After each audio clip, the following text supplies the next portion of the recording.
బాపట్ల జిల్లా చీరాలలో Telugu Desam party assembly అభ్యర్థిగా పోటీ చేస్తున్న ఎంఎం కొండయ్యపై వైసీపీ వర్గీయులు దాడి. ఎంఎం కొండయ్య కారుపై దాడి చేసి ధ్వంసం చేశారు. తెలుగుదేశం కార్యకర్తలు, నాయకులు, అభిమానులపై కర్రలతో దాడికి పాల్పడ్డారు.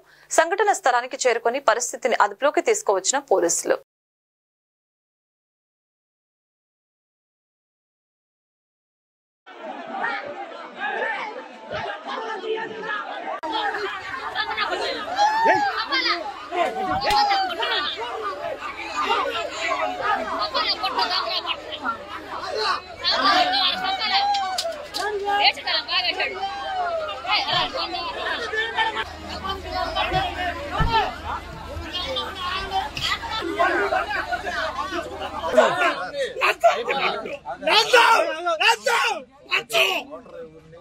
డిపార్ట్మెంట్ సార్ ఏ సార్ ఎన్నుకుంటలేదు సార్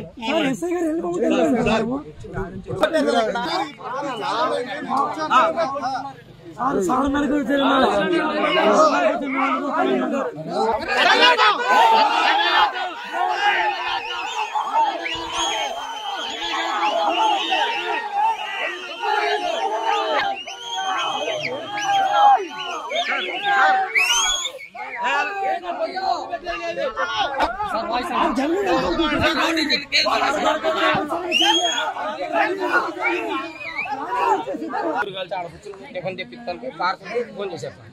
నేను పైకి వేసి వెళ్ళిపోతాను. స్టాండ్ అప్పుడే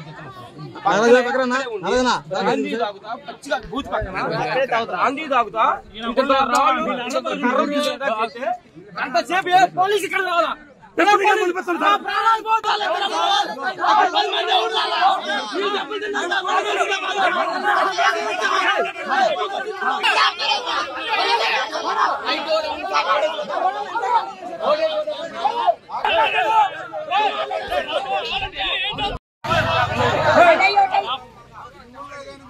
ఎదురు తిరిగి ఉండుంటే వాళ్ళు ఇక్కడ రౌడీలు అయ్యేవాడు కదా. అవును సార్, వాళ్ళని ఏరయ్యాలి. ఇక్కడ టైం వచ్చింది, మీరు ఓపిక పట్టండి.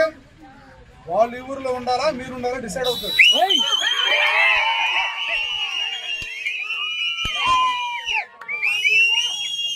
ఎవడైనా మా మీద వాడంతూ చూడకుండా వదిలిపెట్టండి.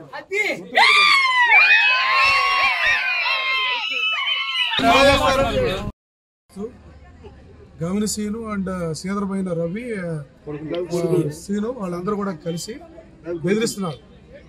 బెదిరిస్తూ ప్రజలందరినీ కూడా ఇబ్బంది పెడుతున్నారు. సరే, మనం కూడా రాజకీయాల్లోకి వచ్చాం. మా పని మేము చేసుకుంటూ పోతున్నాం. ఈరోజు మా ఏజెంట్ని ఇక్కడ కొట్టారు. అక్కడ ఉన్నటువంటి ఇంకో బూత్లో ఉన్న వాళ్ళు కూడా నక్కల పండిన అతను కూడా కొట్టారు. సో నేను వచ్చాను ఇక్కడికి. కొట్టక ముందు ఫస్ట్ ఇక్కడ గొడవ అయినప్పుడు నేను వచ్చాను. నేను వచ్చినాక ఏం జరిగింది, ఎస్ఐ గారు ఏమన్నాడంటే, మీరు దయచేసి మీరు వెళ్ళండి సార్, ఈ విషయాన్ని నేను సెటిల్ చేసుకుంటానని చెప్పాడు. నేను అటు వెళ్ళిన వెంటనే అక్కడున్న మళ్ళీ బూత్లో ఉన్నటువంటి వాడిని కొట్టాడు. అంటే దీని అర్థం ఏంటి, మమ్మల్ని బెదిరించి ప్రజలందరూ మా వైపు ఉన్నారు. ప్రజలందరూ నా వైపు ఉన్నారు. ప్రజలు నా వైపు ఉన్నారు. ఇది కరణం వెంకటేష్ అండ్ కరణం బలరాం ఎవరైతే అనుచర వర్గం ఉందో ఆ వర్గం మా సామాజిక వర్గం అయినా సరే, అతని సామాజిక వర్గం మమ్మల్ని ఏం చేయలేదు కాబట్టి మా సామాజిక వర్గం మీద యుద్ధం చేయడానికి ప్రయత్నం చేశాడు. మా అబ్బాయి కూడా వస్తే మా అబ్బాయి మీద కూడా రాళ్ళు వేశాడు. అందుకు నేను మళ్ళీ ఇప్పుడు వచ్చాను. ఏంటి ఇక్కడ ఏం జరుగుతుందో చూద్దాం. వాళ్ళిద్దరిని ఇక్కడ నుంచి కానీ తీసుకెళ్ళకపోతే డిపార్ట్మెంట్ నేను ఇక్కడే కూర్చోడానికి సిద్ధంగా.